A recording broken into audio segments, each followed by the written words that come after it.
नमस्कार मित्रांनो, तू हिरे माझा मितवा मालिकेच्या आजच्या भागामध्ये आता ईश्वरी आणि अर्णव या दोघांनाही सगळेजण डान्स करण्यासाठी सांगत असतात.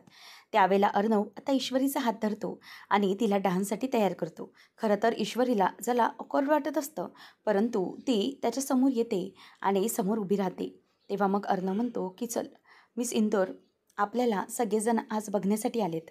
आपल्या दोघांचं जे काही कपल आहे ते बघण्यासाठी लोक आलेत.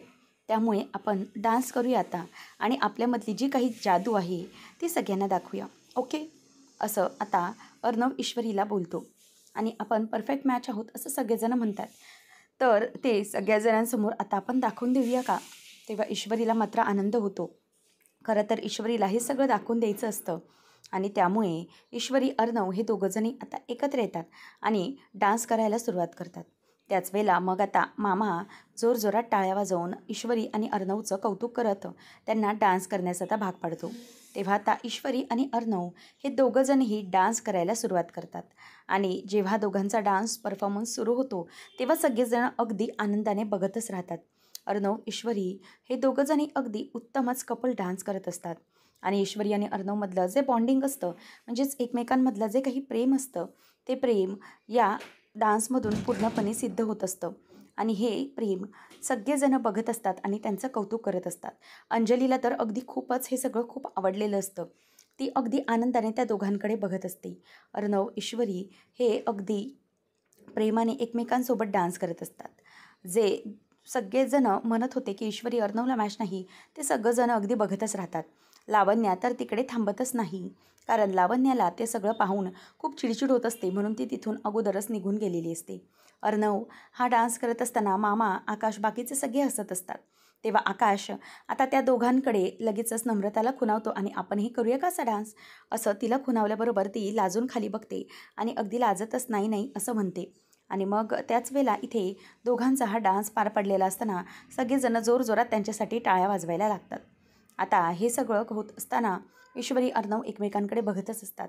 अर्णव आणि ईश्वरी यांचा डान्स परफॉर्मन्स हा कंप्लीट झालेला असतो. त्यावेळेला अर्णव ईश्वरीला विचारतो की मिस इंदोर, हे असं आज का होते? म्हणजे आपण असं डान्स करत असताना आजूबाजूला सगळंच हरवल्यासारखं का वाटतंय? म्हणजे आजूबाजूला कोणीच नाही आहे असं वाटतंय मला आता. तेव्हा ईश्वरीला असं विचारल्याबरोबर ती म्हणते की मला तर वाटतंय, म्हणजेच मला तर वाटतंय की आजूबाजूला सगळेजण आहेत. तेव्हा मग अर्णव विचारतो की तिला काय वाटतंय? त्यावेळेला ईश्वरी गप्पच बसलेली असते. मग अर्णव म्हणतो की मिस इंदोर, सगळेजण आपल्याकडे आता बघताय आणि सगळ्यांना असं वाटतंय की आपण परफेक्ट मॅच आहोत. तेव्हा मग परफेक्ट कपल आहोत असे एकमेकांकडे बघून आता त्यांना एकमेकांना खरं तर सांगायचं असतं. ईश्वरी त्याच्याकडे बघते आणि म्हणते की सर, तुम्हालाही तसंच वाटतंय का, की जे लोकांना वाटतंय की आपण परफेक्ट मॅच आहोत ते? तेव्हा आता अर्णव तिच्याकडे बघतो आणि तिला म्हणतो की नाही मिस इंदोर, मला तरी अजूनही असं वाटत नाही आहे की आपण दोघंजणही परफेक्ट मॅच आहोत. तेव्हा ईश्वरी गप्पच बसते, कारण तिला जरासं वाईट वाटलेलं असतं. ईश्वरी आता त्याच्याकडे बघत म्हणते की हो, तुमचं म्हणणंही अगदी बरोबर आहे. आपण परफेक्ट मॅच अजूनही नाही आहोत. असं म्हणून आता ती तोंड आता अगदी बारीक करते आणि शांत बसलेली असते. तेव्हा मग आता ईश्वरी अर्णवकडे बघून विचार करत असते की अर्णव सर, आता तरी आम्ही परफेक्ट मॅच नाही आहोत असे म्हणाले, परंतु आम्ही कधी परफेक्ट मॅच होऊ याबद्दल तर त्यांना काही वाटलंच नाही. पण ती गप्पच बसलेली असते. तेव्हा राकेश आता ती बाई येण्याची वाट बघत असतो, जिला सुपारी दिलेली असते. मग ती बाई येते तेव्हा तो म्हणतो की काय गं, तुला काही पैसे मी काही फुकट इथे उभं राहण्यासाठी दिली आहेत का? तुझं काम कधी करणार आहेस तू? मग अशी चांगली संधी होती, तू ती गमावलीस. सारखी सारखी अशी संधी येणार नाही, समजलं? तेव्हा ती म्हणते की हो साहेब, तेव्हाच खरं तर आम्हाला गेम करायचा होता, परंतु काय करणार, त्याच वेळेला नेमकं त्याच्या बायकोने त्याला आवाज दिला आणि त्याला तिकडून जावं लागलं. मग काय करणार आम्ही तरी, आमचा चान्स तेव्हा गमावला गेला. मग लगेच राकेश म्हणतो की लक्षात घ्या, तुम्हाला आम्ही पैसे दिलेत आणि तो खूप मोठा माणूस आहे, म्हणून मला त्याच्या बाबतीत काही करता येत नाही आहे, समजलं? नाहीतर मी वाटच बघितली नसती. असं काही मला कोणाला मारणं काही कठीण नाही आहे, परंतु मी या सगळ्यात अडकेन ना, म्हणून म्हणून तुम्हाला हे सगळं काम दिले मी, आलं का लक्षात? आणि जर तुम्हाला जमणार नसेल ना, तेव्हा ती म्हणते की नाही साहेब. मग तो म्हणतो की लक्षात घे, मला काही करून आजच्या आज त्याचा गेम वाजलेला हवा आहे म्हणजे हवा आहे. आणि तेव्हा ती म्हणते की ठीक आहे, चालेल साहेब, मी एक काम करते, गॅस लिकेज झालं आहे हे कारण देऊन त्याला भटारखान्यात बोलवते आणि तिथेच त्याचा गेम करून टाकते. तेव्हा मग राकेश म्हणतो की ठीक आहे, चालेल, तसंच्या तसं बोलली आहेस तसं झालं पाहिजे. काय ना, रक्ताच्या थारोळ्यात पडलेलं बघायचं आहे मला त्या अर्णवराजे शिर्केला. जमेल ना? तेव्हा मग ती म्हणते की हो साहेब, चालेल. त्यावेळेला मग आता लगेचच तो म्हणायला लागतो की बघ, काम झालंच पाहिजे आणि तो अर्णवराजे शिर्के आजच्या आज गेलाच पाहिजे, असं राकेश तिला म्हणतो आणि म्हणतो की बघ आता इथून पुढे मला तोंड दाखवायचं ते अर्णवराजे शिर्के गेला हे सांगण्यासाठीच, नाहीतर बघ मी तुला कसं कायमचं गायब करून टाकतो ते. तेव्हा मग ती म्हणते की साहेब चालेल, होईल काम आणि ती तिथून निघून जाते. त्यानंतर आता अर्णव हा फोनवरती त्याच्या गेस्टबरोबर, जे काही गेस्ट आले नसतात त्यांच्याबरोबर बोलत असतो आणि ईश्वरी डान्स केल्यानंतर तिच्या कानातलं जे असतं ते कानातलं जरा निघालेलं असतं, म्हणून ती ते लावण्याचा म्हणजेच मागे जे वेली असतात कानातल्या त्या मागे अंबाड्यात रुतवण्याचा प्रयत्न करत असते. त्यावेळेला अर्णव तिथे फोनवर बोलत असतो आणि त्याच्या लक्षात येतं की ईश्वरीला काहीतरी बोलायचं आहे. म्हणूनच आता ईश्वरी अर्णवजवळ येऊन अर्णव सर असं अगदी प्रेमाने आवाज देते. त्यावेळेला मग अर्णव म्हणतो की येस मिस इंदोर, काय झालं? तेव्हा ती म्हणते की तुम्ही बिझी होतात का, सॉरी. तेव्हा तो म्हणतो की नाही नाही बोल ना, काय झालं? ईश्वरी म्हणते की ॲक्च्युली हे काय होतं, हे ना जरा कानातलं निघालं होतं ते लावण्यासाठी, पण मला माहीत नव्हतं की तुम्ही फोनवर बोलताय. ठीक आहे, मी वाटल्यास ताईला सांगते. तेव्हा मग तो म्हणतो की नाही ठीक आहे, ते मी करतोय मदत तुझी. बरं मला सांग हे कुठे लावायचं आहे? तेव्हा ती म्हणते की सर या वेली आहेत ना, या मागे अंबाड्यामध्ये रुतवायच्यात. मागे अंबाडा आहे ना त्यामध्ये घालायच्यात. तेव्हा मग अर्णव म्हणतो की ओके ठीक आहे, दे करतो मी. आता अर्णव जेव्हा ईश्वरीचं कानातलं हातात घेतो तेव्हा ईश्वरीला आणखीनच गोड वाटत असतं. म्हणजेच अर्णवसोबतचे ते क्षण असतात ते तिला अगदीच आनंद देऊन जात असतात. तिला खूप मजा वाटत असते. त्यावेळेला मग आता ईश्वरी म्हणत असते की हां तिथेच मागच्या साईडला लावायचं आहे. तेव्हा मग आता अर्णव म्हणत असतो की ठीक आहे, चालेल, मी सिंदूर इथेच लावू ना, बरोबर आहे ना? तेव्हा मग ईश्वरी म्हणते की हो हो अर्णव सर अगदी बरोबर. मग लगेचच तो म्हणतो की मी सिंदूर खरंच म्हणजे वेगळंच वाटतंय ना हे सगळं काही. तेव्हा ईश्वरी म्हणते की हो अगदीच वेगळं वाटतंय, परंतु एक आहे की अजूनही आपल्यातलं नातं हे तसं दृढ होत गेलेलं नाही आहे. पण ठीक आहे, कधी ना कधीतरी ते काहीतरी होईलच. म्हणजे आपल्यातलं नातं हे तुमची जिम्मेदारी आहे, म्हणजेच तुम्हाला आज सगळ्यांसमोर ते चित्र दाखवता आलं त्याचा आनंद झाला असेल ना. तेव्हा अर्णव तिला हो बरोबर असं म्हणतो. त्यानंतर आता नमू येते आणि म्हणते की इशू हे बघ अगं आईचा कॉल आला आहे. आई ना हॉस्पिटलमध्ये बाबांजवळ, आणि म्हणूनच बाबांना तुला व्हिडिओ कॉलमधून बघायचं आहे, त्यासाठी त्यांचा फोन येते, तर जरा करूया का फोन त्यांना? तेव्हा लगेच ती म्हणते की हो चालेल, ठीक आहे. तेव्हा मग लगेचच ईश्वरी बाजूला जाते. तोच संधी साधून लगेच ती बाई येते. म्हणते की सर जरा प्लीज तुम्ही येता का?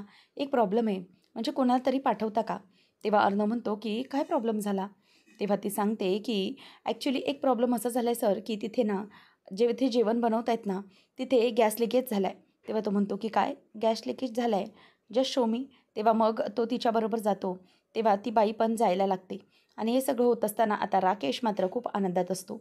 राकेशला कळलेलं असतं की आता अर्णवचा गेम वाजणार, म्हणून तो आनंदात असतो. त्यावेळेला मग ती बाई सांगते की साहेब बघा इकडे गॅस लिकेज झाला आहे आणि काय झालं ना की आम्ही म्हणूनच सगळ्या माणसांना बाजूला काढून दिलं, कारण की गॅस लिकेज झाला आहे तर प्रॉब्लेम नको म्हणून सगळ्यांना इथून बाजूला करून टाकले. तेव्हा आता अर्णव बघतो तर तो गॅस लिकेज झालेला नसतो, परंतु अर्णवला त्या बायकांचा जो मनसुबा असतो तो अगदी व्यवस्थित समजलेला असतो आणि त्याला कळतं की काहीतरी गडबड आहे, म्हणून तो तिथेच तसाच उभा राहतो आणि मागे वळून बघतो तर त्याला कळतं की काहीतरी बायका या चुकीचं करण्याचा प्रयत्न करत आहेत. त्यासाठीच तो आता हे सगळं करण्याचा प्रयत्न करायला लागतो. त्यानंतर त्या बायका असतात त्या आता त्यांच्या ज्या भाज्या ठेवलेल्या असतात त्यांची टोपल्याखालीच त्यांनी धारदार वस्त्र ठेवलेली असतात. काही कोयता काढतात तर काही हॉकी स्टिक त्याला मारण्यासाठी काढतात. आता बायकांच्या हातामध्ये ते सगळेजण हत्यारं पाहून त्याला आता चकित व्हायला झालेलं असतं. म्हणजे या बायका या मला मारण्याचं प्लॅनिंग करून इथे मला बोलावून घेतलं आहे, हे आता त्याच्या अगदी व्यवस्थितपणे लक्षात आलेलं असतं. त्यामुळे अर्णवला आता या सगळ्याचा जबरदस्त असा धक्का बसलेला असतो. अर्णव आता त्या बायकांकडे बघतच राहतो की नक्की हे सगळं काय असेल. त्याला लक्षात येत असतं की नक्कीच काहीतरी गडबड आहे. तेव्हा आता ती बाई ए करून असं जोरात करून त्याच्यावर कोयत्याने वार करायला जाणार असते. तेवढ्यातच आता अर्णव पटकन खाली वागतो. अर्णव हा असतो ज्युडो कराटे चॅम्पियन, त्यामुळे त्या बायकांशी टॅकल करणं त्याला सहजपणे शक्य होतं. आता त्यातल्या त्यात एक बाई तिचा वार चुकतो, म्हणूनच अर्णववरती ती आता जोरदार आता लातेने वार करते. त्याचबरोबर आता ती लात त्याच्या अगदी किडनीजवळ लागल्यामुळे तो तिथल्या तिथे खाली पडतो आणि त्याला जोरात अगदी पोटातच धक्का लागतो. त्यावेळेला मग ईश्वरी ही तिथे नसते, परंतु अर्णववरती आता मुद्दामच हा सगळा प्रकार घडवून आणलेला असतो. तेव्हा आता ती बाई ही अर्णववरती पुन्हा एकदा कोयत्याने एकदा सपासप वार करायला सुरुवात करणार असते. तेवढ्यातच आता ती वार करायला जाणार. अर्णव तिचा हात धरतो आणि त्याचा तो रागीट चेहरा पाहून ती बाई पण अगदी हादरते. आणि मग अर्णव तिचा तो कोयत्याचा हात धरतो आणि दुसऱ्या हाताने तिला मारायला जाणार तेव्हा ती तिचा हात पुढे करते. तेव्हा अर्णव आता तिला बोलतो की 1 मिनिट, मी बायकांवर हात उचलत नाही, त्यामुळे बऱ्या बोलाने इथून निघून जा, नाहीतर माझा हात चालेल. त्यावेळेला आता तो त्या बाईला मागे ढकलून देतो. तेव्हा आता ती ढकलल्याबरोबर बाकीच्या बायका त्याच्यावर वार करायला येतात. आता ती बाई तर पूर्ण घाबरलेली असते. अर्णवच्या शक्तीबद्दल तिला अंदाज आलेलाच असतो, पण आता काय करावं, तिला काही करून राकेशचं काम करावं लागणार असतं. परंतु ती पुन्हा एकदा अर्णववरती वार करण्यासाठी म्हणून पुढे आलेली असते. तेवढ्यातच तिथे आता आपली ईश्वरी येते आणि ईश्वरी तिला मागे जोरात ढकलते. आणि ईश्वरी आल्याबरोबर इथे आता तिला जोरात ढकलल्याबरोबर अर्णवला काहीच कळत नसतं की अर्णवला आता वाटतं की तो संपला. परंतु ईश्वरी तिथे येते, तिला ढकलते आणि म्हणते की लक्षात ठेवायचं, अर्णव सर आहेत ते, आणि माझ्या अर्णव सरांना मी काहीही होऊ देणार नाही, समजलं, असं म्हणून ती आता त्या बाईला धमकी देते. आणि अर्णवने ती धमकी पाहिल्यानंतर त्याला आता ईश्वरीबद्दल जबरदस्त प्रेम वाटू लागतं. कारण की आत्तापर्यंत ईश्वरी फक्त तिचं प्रेम बोलून दाखवत नसते, परंतु आता तिचं प्रेम ती कृतीमधून सिद्ध करून दाखवते. याचा अर्णवला आता खूपच आनंद झालेला असतो. आणि हे सगळं बघत असताना ईश्वरी आता त्याच्याकडे बघतच राहते. त्याचबरोबर आता ज्या बायका असतात त्या हॉकी स्टिक घेऊन पुन्हा पुन्हा समोर येत असतात. म्हणजे जोपर्यंत काम होणार नाही तोपर्यंत तोंड दाखवू नका, असं राकेशने सांगितलेलं असतं. आणि त्यामुळेच त्या बायका आता ईश्वरी आणि अर्णव दोघांना संपवायला निघालेले असतात. त्याच वेळेला आता ईश्वरी आणि अर्णव हे दोघांची ताकद एकत्र येते आणि त्या बायकांना ते मारायला लागतात. आता अर्णव हा ईश्वरीला पोटामध्ये धरतो आणि तिला उचलून त्या बायकांवरती आता त्या बायकांना लातेनेच मारायला लागतो. म्हणजेच ईश्वरीचे पाय त्यांना सपासप लागायला लागतात आणि मग त्या सगळ्या खाली एकत्रच पडतात. तेव्हा आता ईश्वरी खाली पडायला जाणार तेवढ्यात अर्णव तिला पटकन धरतो आणि तिला झेलतो. मग आता ईश्वरी त्याच्याकडे बघतच राहते. आता त्या दोघांचंही प्रेम या सगळ्या गोष्टीमधूनही एकदम अगदी फुलायला लागलेलं असतं. कारण की हे सगळं जे काही नातं आहे ते नातं अगदी साधंसोपं नाही, तर ते नातं हे निराळच आहे. हे ईश्वरी अर्णवला प्रत्येक छोट्या छोट्या क्षणागणी कळत चाललेलं असतं. तेवढ्यातच एक बाई ही बागाहून येते आणि मागून येऊन ती हॉकी स्टिक धरत असते. त्याच वेळेला आता ईश्वरीला अर्णव पुन्हा जवळ खेचतो आणि तिला उचलून त्या बाईच्या अगदी पोटावरती ती ईश्वरी पाय मारून देते. आणि मग दुसरी बाई असते ती अर्णव आणि ईश्वरी यांच्यावरती भाज्या फेकते. तेव्हा भाज्या फेकल्यानंतरही अर्णवचं काहीच होत नाही. ईश्वरी अर्णव एकमेकांकडे बघत असतात. त्यांना असं झालेलं असतं की जणू त्यांच्यावरती हा पुष्पवर्षावच होतोय आणि दोघं एकमेकांकडे बघत असतात. तेव्हा त्या बायका अगदी चकित झालेल्या असतात की यांच्यावरती इतका हल्ला होऊनही हे दोघंजण इतके नॉर्मल कसे काय. तेवढ्यात एक बाई जिच्याकडे कोयता असतो ती पुन्हा कोयता घेऊन वार करण्यासाठी येते. ईश्वरी आता तिचा पुन्हा हात धरते आणि तिला जोरात ढकलून देते. आणि ढकलून दिल्याबरोबर ती बाई खाली पडते. आता सगळ्यांना त्यांनी अगदी धूळ चारलेली असते. सगळ्या बायकांना आता त्यांनी अगदी आसमानच दाखवलेलं असतं. ईश्वरी अर्णव एकमेकांकडे बघतच असतात. तेवढ्यात अर्णवच्या लक्षात येतं की कोणीतरी बाई येते पुन्हा एकदा त्यांच्यावर हल्ला करण्यासाठी. तेव्हा आता ईश्वरी अर्णव त्याच्याकडे बघतात आणि ती बाई जोरात आता शेवटचा वार करण्यासाठी म्हणून त्यांच्याकडे येत असते. आणि तेवढ्यातच आता ती बाई आल्याबरोबर अर्णव ईश्वरीला पटकन पुढे करतो आणि तिचा अंदाज काय आहे तो घेऊन आता तो तिथे तिला पकडणार असतो. तेव्हा आता ती बाई अगदी ईश्वरीला मारण्यासाठी आणि अर्णवला मारण्यासाठी काठी उगारून आलेली असते. परंतु अर्णव आणि ईश्वरी दोघंजणही एक बाजूला होतात. तिच्या हातातली हॉकी स्टिक खाली टाकून देतात आणि त्यानंतर मग ईश्वरी आणि अर्णव त्या बाईची मानगुटीच धरून तिला उकळत्या पाण्यात धरतात आणि तिच्या त्या तोंडात तिला पाणी गेल्यामुळे तिला अगदी ठसका लागतो आणि ती तिथल्या तिथेच खाली पडते. अशा प्रकारे ईश्वरी आणि अर्णव यांनी सगळ्या बायकांना अगदी धूळ चारलेली असते, अगदी दमवून सोडलेलं असतं आणि ईश्वरी अर्णव एकमेकांसमोरच असतात. किती काय झालं तरीही आता त्या बायका पळत चाललेल्या असतात. अर्णव ईश्वरीला धरतो. ईश्वरी मागे मागे चाललेली असते. अर्णव म्हणतो की मिसिंदोर थांब, काय करतेस. तेव्हा मग तो म्हणतो की थांब, नको जाऊस आता. तेव्हा मग त्या बायका पळून जातात. अर्णव मुला ती म्हणते की सर त्यांना पकडायला हवं. अर्णव म्हणतो की नाही मिसिंदोर, ते आता पळून गेल्यात, ते सापडणार नाहीत. मग आता ईश्वरी म्हणते की अर्णव सर हे सगळं काय आहे. तेव्हा अर्णव म्हणतो की मिसिंदोर, खरं तर मी बायकांवर हात उचलत नाही, परंतु तू एकदम त्या बायकांबरोबर मस्त डिशूम केलंस. ईश्वरी म्हणते की अर्णव सर ही प्रसंग काय ओढवलाय आणि तुम्हाला मजाक सुचतोय. हो सर, तुमच्यावरती जीवघेणा हल्ला झाला होता, कळतंय का. घरातल्या घरातच इतका हल्ला होणं हे किती डेंजरस आहे. मला कळत नाही आहे हे सगळं कोणी केलं आहे तुमच्या बाबतीत आणि हा हल्ला तुमच्यावर घडवून आणलाय तरी कोणी. मला वाटतंय की हे सगळं कोणी केलंय ना ते घरातलंच कोणीतरी असेल. तेव्हा ईश्वरी अर्णव यांच्या लक्षात येतं की हे सगळं करण्याच्या मागे कोणाचा हात असू शकतो. आता अर्णवलाही ईश्वरीने हे सगळं केलं त्यामुळे त्याला खरंच खूप बरं वाटलेलं असतं. ईश्वरी अर्णव यांच्या लक्षात येतं की हा जो हल्ला आहे तो घरातल्या घरात कोणीतरी केलाय, तो म्हणजे की राकेश आणि राकेशनेच. तेव्हा मग आता हे सगळं होत असताना अर्णव ईश्वरीकडे बघत असतो. ईश्वरी म्हणते की सर, तुम्हाला जर काही झालं असतं तर. ती खूप घाबरलेली असते. त्यावेळेला आता मुद्दामच तिथे राकेश येतो आणि राकेश म्हणतो की अरे अर्णव, काय झालंय? असं तो धावत धावत येतो आणि म्हणतो की अर्णव, अरे कोण होतं ते? आता कोण पळून गेलं? तेव्हा ईश्वरी रागानेच त्याच्याकडे बघत असते आणि तो हात दाखवतो आणि म्हणतो की हे बघ ना, काय झालंय? त्या बायकांना मी अडवायला गेलो तर बघ ना काय केलं त्यांनी. अरे अर्णव, त्या तुला मारण्यासाठी आल्या होत्या का? असं मुद्दामच राकेश बोलून दाखवत असतो आणि मग गालातल्या गालात हसत देखील असतो आणि म्हणतो की अर्णव, मला लक्षात आलं की तुझ्यावर त्यांनी जीवघेणा हल्ला केला आहे. नक्की काय झालं आहे? असं म्हणून तो मुद्दामच त्याला आता छेडत असतो. कारण की जे काही आहे ते त्याला मुद्दामच दाखवून द्यायचं असतं की जे काही आहे ते मी मुद्दाम घडवून आणलं आहे आणि हे सगळं राकेशनेच केलं आहे हे त्यांच्या लक्षात आलेलं असतं. तेवढ्यात अंजली धावत येते आणि म्हणते की बापरे चिंटू, अरे तुम्ही इथे सगळे काय करताय? आणि हे काय इथे सगळं भाज्या वगैरे खाली सांडल्यात? काय झालं काय हे सगळं? तेव्हा मग राकेश म्हणतो की अगं माहीत नाही, आपल्या अर्णववर कोणीतरी हल्ला करण्यासाठी आलं होतं. मी त्यांना पकडायला गेलो तर बघ ना, त्यांनी माझ्यावर हा वारच केला. तेव्हा आता हे पाहिल्यानंतर तिला धक्काच बसतो. ती म्हणते की अहो काय हे, किती लागले तुम्हाला? ती खूप घाबरलेली असते. ती म्हणते की बघा ना, अहो रक्त जाते किती. तेव्हा तो म्हणतो की नाही ठीक आहे अंजली, अगं बरं आहे देवाच्या कृपेने की याला काही लागलं नाही आहे. त्यावर अंजली म्हणते की चिंटू, तू तर ठीक आहेस ना? तेव्हा लगेच तो म्हणतो की हो ताई. आणि ईश्वरीला खरं तर खूप राग आलेला असतो. मुद्दामच हे सगळं राकेशनेच घडवून आणलेलं असतं आणि मुद्दामच हे सगळं तो करून दाखवत असतो. तेव्हा मग आता अंजली म्हणते की थांब चिंटू, तू चल. चिंटू तू ये प्लीज. आणि राकेश तुम्ही चला, प्लीज चला, तुम्हाला डॉक्टरला वगैरे मी बोलावते, चला लवकर. तेव्हा तो म्हणतो की इतकं काही नाही लागलं आहे गं. तेव्हा ती म्हणते की तुम्ही प्लीज चला, तुम्ही शांत व्हा. असं म्हणून आता तो तिला घेऊन चाललेला असतो. त्याचबरोबर इथे आता हे सगळं घडत असताना सगळ्या बायका धावत धावत आलेल्या असतात. तेव्हा राकेश तिथे उभा असतो. राकेश हा त्यांच्याकडे बघून विचारतो की काय झालं? तेव्हा ती म्हणते की साहेब, अहो आमच्याकडून हे काम होऊ शकत नाही. तो माणूस आणि त्याची ती बायको दोघंजणही जाम डेंजर आहेत. तुमचं काम नाही होऊ शकत, आलं का लक्षात? अहो आम्हाला मारायलाच निघाले होते ती. कसेबसे वाचलो आम्ही त्यांच्या तावडीतून. नाही नाही, आमचं काम हे होऊ शकणार नाही आहे. असं म्हणून आता त्या बायका या राकेशलाच उलटं बोलतात आणि पळत असतात. तेव्हा राकेश म्हणतो एक मिनिट थांब, जरा तो चाकू दे. असं म्हणून आता तिच्या हातातून तो चाकू घेतो आणि मग स्वतःच्याच हातावर ओढतो आणि म्हणतो की चला पळा आता. राकेशला खरं तर हा गेम वेगळाच पलटवायचा असतो, म्हणूनच हे सगळं तो करत असतो. आता ईश्वरी आणि अर्णव दोघंजणही घाबरलेले असतात. ईश्वरी म्हणते की सर, हा नराधम यानेच मला वाटतं हे सगळं घडवून आणलंय मुद्दाम आणि आता ताईसमोर काळजी दाखवतोय. तेव्हा आता अर्णव ईश्वरीला शांत राहायला सांगत असतो.